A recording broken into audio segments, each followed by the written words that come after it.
Every single new streamer's goal is to be a Twitch affiliate. How do I know that? Well, when I asked you guys to comment your goals on a video a few months ago, I got over 500 comments saying you wanted to be a Twitch affiliate. But the reality is, even if you guys stream long enough to have your hourly requirements met, and even if you get 50 followers, a lot of you guys will never reach 3 average viewers.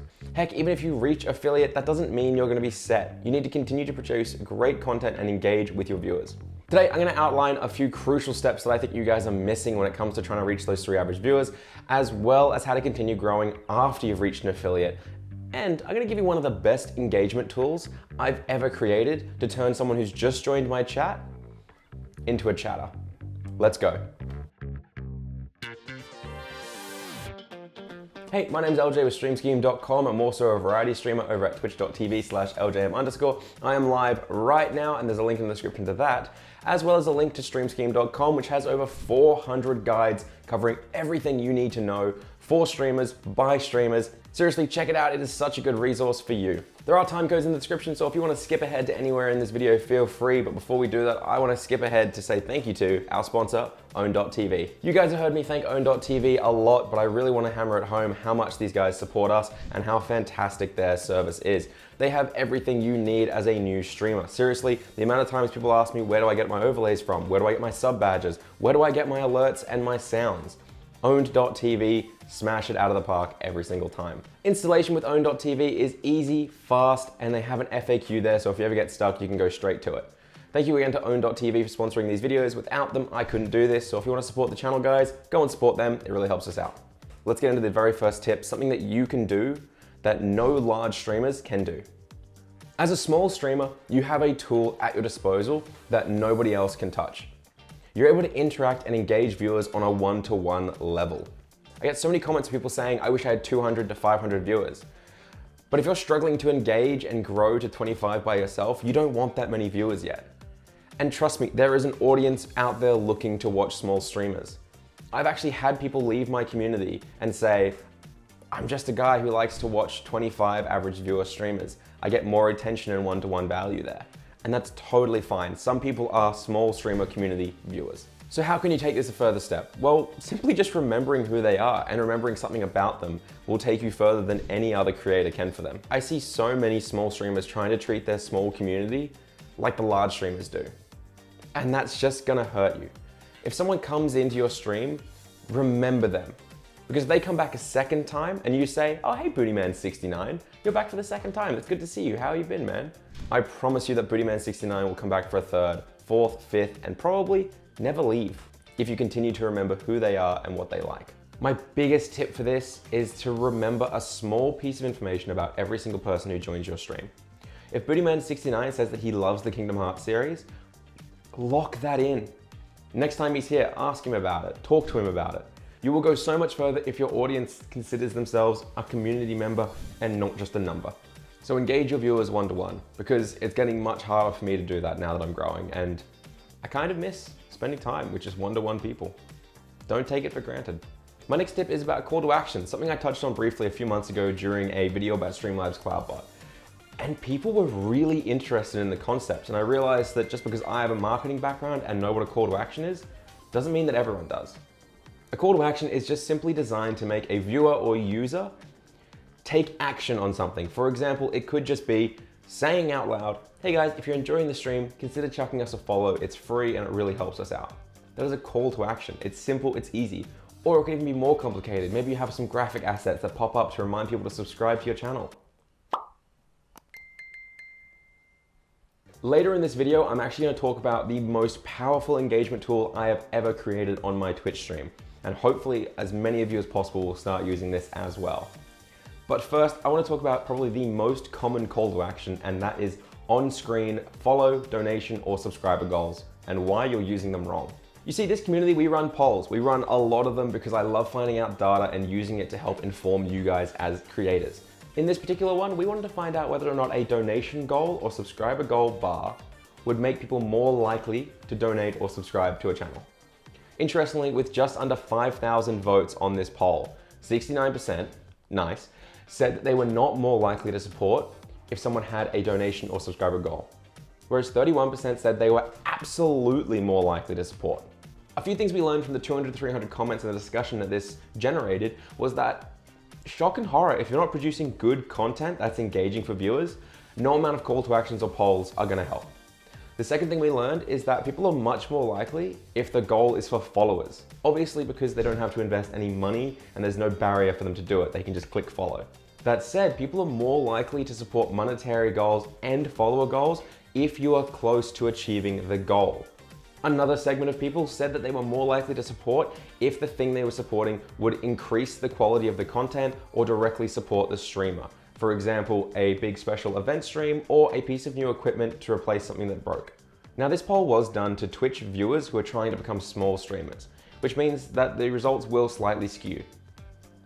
But they're supposed to skew to the side of saying that the goals on screen are going to be more effective at generating revenue, which wasn't the case. And the other issue is that we know from prior research, having a visual call to action or visual goal on screen does increase engagements. Because those 69% of people didn't say that they saw a goal and it made them not want to support. It was just that they weren't more likely to support. Which means putting a goal up doesn't detract. 31% of people are still more likely, which means you'll still increase your revenue. So let's summarize all this down into some actionable tips for you. First things first, if you're going to create an on-screen overlay goal, make it look nice. That's not from the poll, I just can't stand how they look a lot of the time. From the actual poll though, second, if you're going to do it, use follower goals more so than other, because people are more likely to follow them.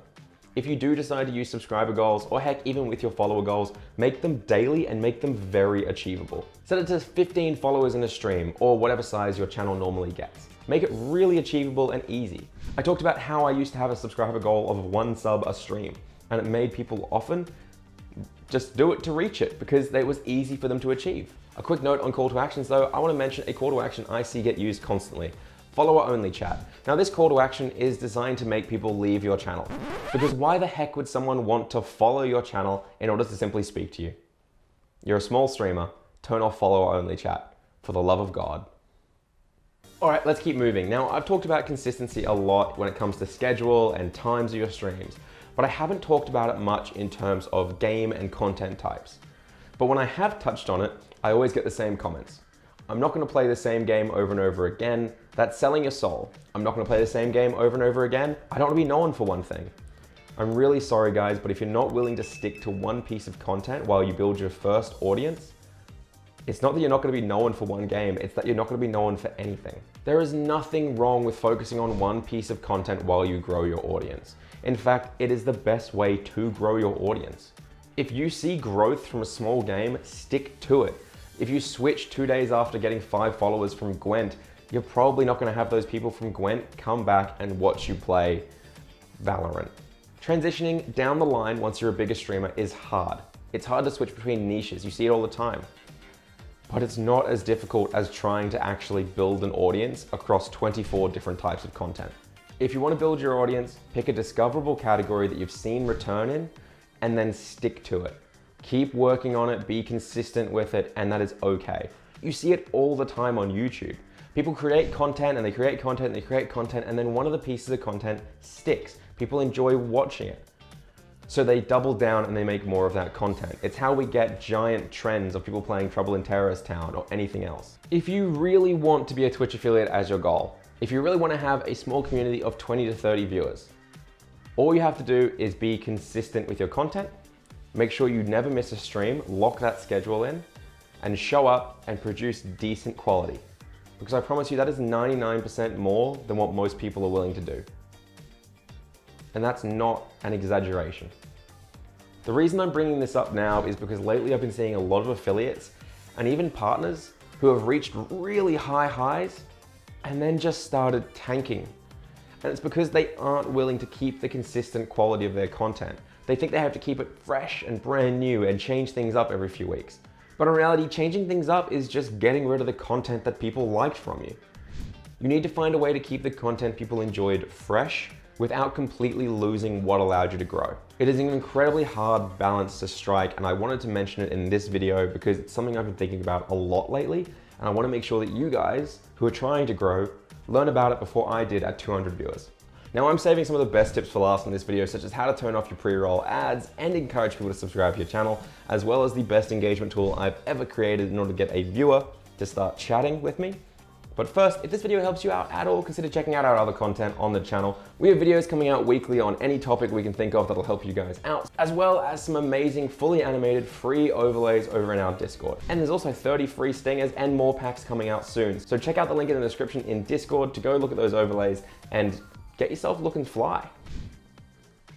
Do people still say fly? Now, a problem a lot of affiliates deal with are pre-roll ads, and I've been getting asked a lot about them lately. And thanks to our Lord and Savior, Dev and Summer, we know that pre-roll ads have a huge bounce rate, meaning that people aren't even reaching your content. They see an ad and they leave. So how do we turn off pre-roll ads? Well, there are 3 ways we can do that. The first is by not being an affiliate, which kind of sucks because we want to get subs, we want to get bits, we want to get emotes for you guys, and we want to grow. The second option is much better. Run your own ads. If you run your own ads for 120 seconds when you go take a bathroom break, you'll turn off pre-rolls for 35 to 40 minutes, meaning that people who will join your stream won't see an ad and they'll get straight into your content. A lot of people complain about ads on Twitch, but it's so easy to stop them being a thing on your stream. And then another fantastic part about this is that right behind producing good quality content, a motivator in order for people to subscribe is turning off ads. So every time you get up to go to the bathroom and run 120 seconds of ads, if a viewer doesn't want to see them, well, they're more likely to subscribe, as long as they like your content. And we found this out thanks to the poll in the community in the comments. So this is a win-win-win. You get to be an affiliate, turn off pre-rolls, less people are bouncing back, and there's a higher chance that people are actually going to subscribe to your channel because of it. What's not to love? And just quickly on the topic of donations and subscribers, I'm going to throw it out there again because people are always surprised to hear it. If you want to appear on the front page, one of the fastest and easiest ways to do that is with hype trains. Please, affiliates, stop calling hype trains scam trains. Stop making them negative experiences because these viewers, they just want to have fun and support you. If you make a hype train a negative experience by calling it a scam or insulting it, all you're doing is limiting the amount of time you can appear on the front page. Because all it takes is $3 US. 100 bits donated from 3 different people creates a hype train which puts you on the front page of Twitch. Do you know how many times a hype train has started? I've appeared on the front page and someone has joined and said, hey, I just like finding hype trains and supporting them, and then dropped a huge sum of bits in order to get me to level 5. 6 times. 6 times a random person from the front page has finished my hype train for me. And it doesn't even have to be just the bits. If one person subscribes, another person does a gift sub, and another person does 100 bits, or any of those 3 things combined in the space of 3 events, you will start a hype train.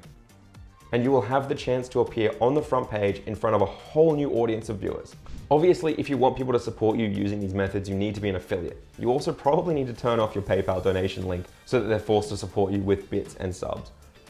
But at the end of the day, I think it's a small price to pay, $3 USD, to appear on the front page of Twitch. Okay, the greatest engagement tool I've ever created is about to be revealed. No, it isn't my question of the day. No, it isn't heists and gambling. You guys have heard enough about those. Did you know when someone joins your stream, they instantly start accruing channel points? And if they were to follow your stream, they're given 200 to 300 channel points. If, when they receive those 200 to 300 channel points, there is something that they can redeem for that price, Twitch will do a pop-up and say, hey, why not spend your channel points on this? Now let's say, for example, that you have a channel point redeemed for 300 points. And it simply says, say hi, I'm new. And someone follows you, but they haven't spoken yet. However, Twitch pops up and says, hey, why don't you redeem this? Say hi, I'm new. It's free, it's harmless, click. And you have yourself a new active chatter that you can say, hey, Bootyman69, welcome in, I wave back, hope you're having a good day. I discovered this because I have a channel point redeem called Posture Check, or I used to, and it costs 250 channel points. And I noticed this because every single time someone followed, they would then follow it up with a posture check. That's when I found out they were being given these points and told to use them. So I switched it out for the say hi, I'm new, and I have seen a huge increase in turning followers into active chatters and being able to start conversations.